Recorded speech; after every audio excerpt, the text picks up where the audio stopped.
ये जरूर हो सकता है कि अगर कुछ लोगों का, आप जैसे कह रहे हैं कि अगर जून में लॉस है, तो मैंने जैसे अर्ज किया अगर हम 16 जुलाई को कलेक्ट कर रहे होंगे, 26 जुलाई को वापस मिल जाएगा उसको, तो कोई बहुत ज्यादा इम्पैक्ट नहीं है। अगर हम टोटलिटी में बात करें तो 8-10 बिलियन की अगर कोई कलेक्शन है और उसके बाद एडिशनल कलेक्शन ही होगी जून में, ऐसा कोई मेजर रिफंड नहीं आ रहा। और ये भी बात आई थिंक क्लैरिटी चाहती है कि ये भी शॉर्ट टर्म फिनोमेना है, ये वाली चीज़ भी अभी नहीं तो 1 महीने में सेटल हो जाएगी। 1 महीना भी नहीं, अगर किसी इंडिविजुअल का, जैसे मैंने अर्ज किया कि अगर कोई इंडिविजुअल का कोई रिफंड बन भी रहा है तो एनसीसीपीएल की वजह से तो उनका वो बहुत एफिशिएंट है। 26 जुलाई को जो नेक्स्ट साइकिल होगा या 28 जुलाई को वो उसमें उसको एडजस्ट हो जाएगा। जून 6 को जो सर्कुलर आया जिसका आपने जिक्र किया, वो हमारी सीजीटी की कलेक्शन का नोटिस है। और जैसा कि आपको मालूम होगा, पिछले काफी सालों से हम एवरी मंथ सीजीटी की कलेक्शन करते हैं, मगर इस साल थोड़ी सी कंफ्यूजन आई थी और ये मार्केट पार्टिसिपेंट्स की रिक्वायरमेंट थी कि जो पिछले 2 सालों के लॉसेज हैं उनकी एडजस्टमेंट उनको अलाउ की जाए। The food bill $7.5 billion is a big number because of the other payment liabilities too. जो रुपी है वो अंडर प्रेशर है, 160 के आसपास डॉलर जो है वो ट्रेड कर रहा है, एंड गोइंग फॉरवर्ड बाजार की ये खबर है कि ये 180 भी क्रॉस कर सकता है। एफबीआर ने फिर उसके लिए रूल्स को फ्रेम किया और वो रूल्स फ्रेम होने में थोड़ा सा वक्त लग गया। जब मई में हमारे पास रूल फाइनल होके आ गए, जो कि एफबीआर ने अपनी वेबसाइट पे भी रखे थे और उसमें कमेंट्स और जो सारा प्रोसेस था वो कंप्लीट हो गया, उसके बाद हमने एफबीआर से एटीएल लिस्ट डिमांड की, बिकॉज उन रूल्स के पर्सपेक्टिव से अगर किसी को पिछले 2 सालों के लॉसेज अलाउ होने थे तो वो उन इन्वेस्टर्स का नाम एटीएल की लिस्ट में शामिल होने की एक रिक्वायरमेंट थी। जो लोग सोच रहे थे कि बाज़ार अप्रिशिएट करेगी, बाज़ार नीचे गई और फिर यूँ हुआ कि एनसीसीपीएल की तरफ से सीजीटी की कैलकुलेशन के ऊपर एक नोटिफिकेशन आया 6 जुलाई के बाद भी जो बाजार है वो 2,500-3 हज़ार पॉइंट्स गिर गए। उनको जो रिपोर्ट्स थी वो सारे इन्वेस्टर्स को ब्रोकर के थ्रू और म्यूचुअल फंड्स को भी और डीमैट के इन्वेस्टर्स को भी अवेलेबल कर दी, और उसी के साथ हमने उनको एक टाइमलाइन दिया 10 डेज का कि 16 जुलाई को हम ये कलेक्शन कर रहे होंगे 11 मंथ की। और उसका रीजन भी ये था कि चूंकि पहले तो हर महीने कलेक्शन होती थी और नेक्स्ट मंथ में उसकी एडजस्टमेंट हो जाती थी, तो अब चूंकि 11 मंथ की कलेक्शन एक साथ होनी है, तो हमारा ये व्यू था कि मार्केट पार्टिसिपेंट्स उसको देख लें, कंसिडर कर लें। जब ये नोटिस शूट हुआ था कल या परसों, तो उस वक्त हमें काफी क्वेरीज आ रही थी, लोगों की कुछ कंफ्यूजन थी, वो पुराने रिपोर्ट्स भी देख रहे थे और उनका ये व्यू था कि शायद 2 साल के पिछले लॉसेस को इसमें अक्यूमुलेट या कंसिडर नहीं किया गया है, नेट ऑफ नहीं किया गया है। ये 11 मंथ की भी नेट पोजीशन है सीजीटी की, और साथ साथ 2 सालों के पिछले लॉसेस को भी नेट ऑफ किया गया है। तो यही हमारा व्यू है कि 16 जुलाई को 11 मंथ की कलेक्शन हो जाए और फिर उसके बाद हम टारगेट कर रहे हैं 27 या 28 जुलाई को जून की भी फाइनल कलेक्शन कर ली जाए। अब जून की फाइनल कलेक्शन में ये चीज भी होगी कि अगर किसी की कलेक्शन ज्यादा हुई होगी और जून के लॉसेज होंगे तो 27-28 जुलाई की कलेक्शन में वो उसको रिफंड हो जाएगा।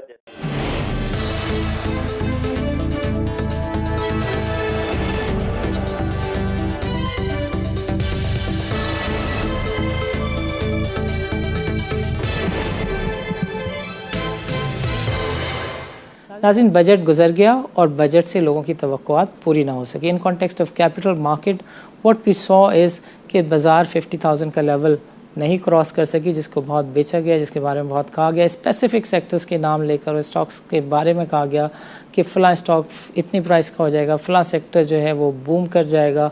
ऑटो और refinery sectors are the 2 sectors जिनके बारे में बहुत सारी बातें की गई, और इन दोनों की जो पॉलिसी है उसके ऊपर अभी भी ये है कि ये अंडर प्रोसेस है।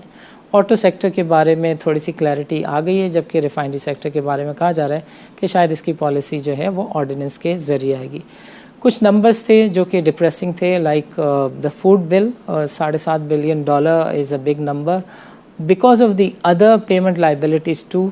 जो रुपी है वो अंडर प्रेशर है, 160 के आसपास डॉलर जो है वो ट्रेड कर रहा है, एंड गोइंग फॉरवर्ड बाज़ार की ये खबर है कि ये 180 भी क्रॉस कर सकता है।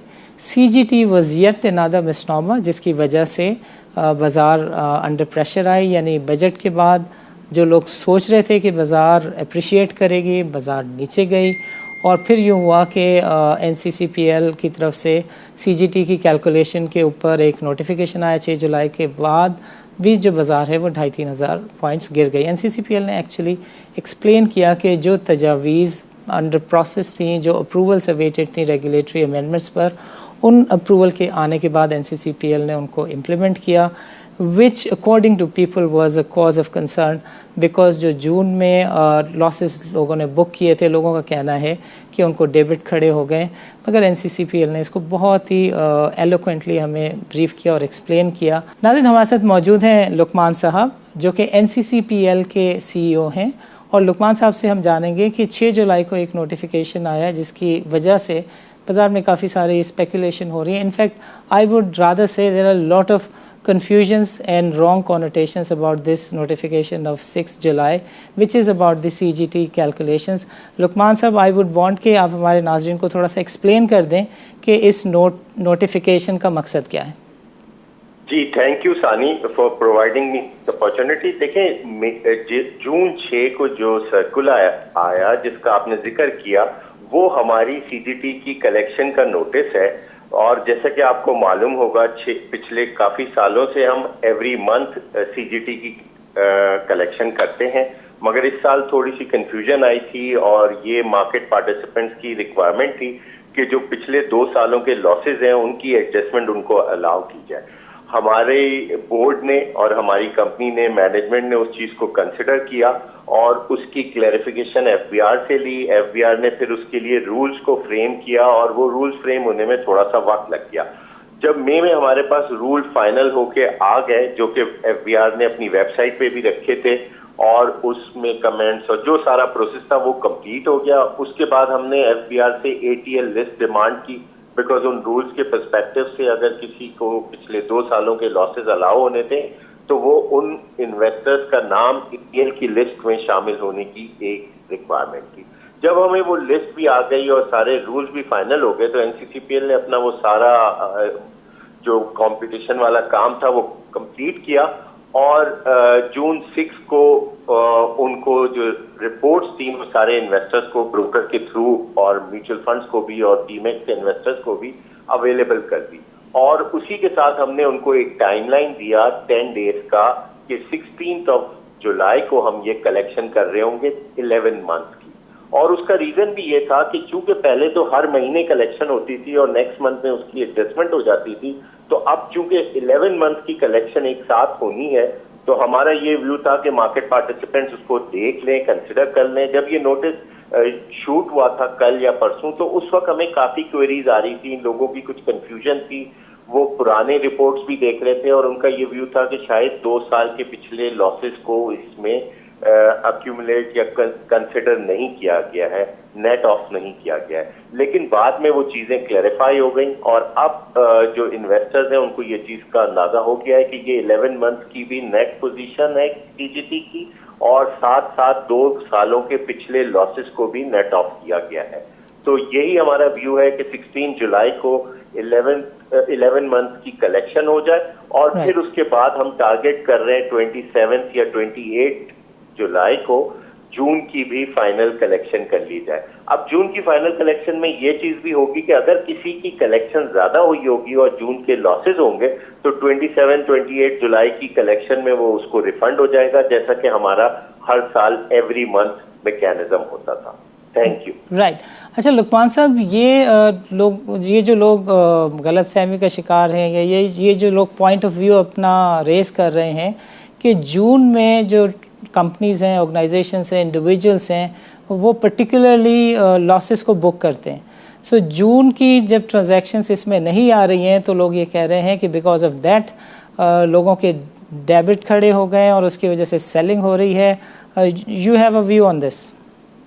नहीं, देखिए, मैंने इतनी एग्जैक्टली मुझे पोजीशन नहीं पता, लेकिन जनरली एज अ होल कोई बहुत ज्यादा उसका इम्पैक्ट नहीं आता। ये जरूर हो सकता है कि अगर कुछ लोगों का, आप जैसे कह रहे हैं कि अगर जून में लॉस है, तो मैंने जैसे अर्ज किया, अगर हम 16 जुलाई को कलेक्ट कर रहे होंगे 26 जुलाई को वापस मिल जाएगा उसको, तो कोई बहुत ज्यादा इम्पैक्ट नहीं है। अगर हम टोटलिटी में बात करें तो 8-10 बिलियन की अगर कोई कलेक्शन है और उसके बाद एडिशनल कलेक्शन ही होगी जून में, ऐसा कोई मेजर रिफंड नहीं आ रहा। और ये भी बात आई थिंक क्लैरिटी चाहती है कि ये भी शॉर्ट टर्म फिनोमेना है, ये वाली चीज़ भी अभी नहीं तो 1 महीने में सेटल हो जाएगी। 1 महीना भी नहीं, अगर किसी इंडिविजुअल का, जैसे मैंने अर्ज किया कि अगर कोई इंडिविजुअल का कोई रिफंड बन भी रहा है तो एनसीसीपीएल की वजह से तो उनका वो बहुत एफिशिएंट है। 26 जुलाई को जो नेक्स्ट साइकिल होगा या 28 जुलाई को, वो उसमें उसको एडजस्ट हो जाएगा। अंडरस्टूड। लुकमान साहब, प्रोग्राम के लिए आपका वक्त निकालने का बहुत बहुत शुक्रिया।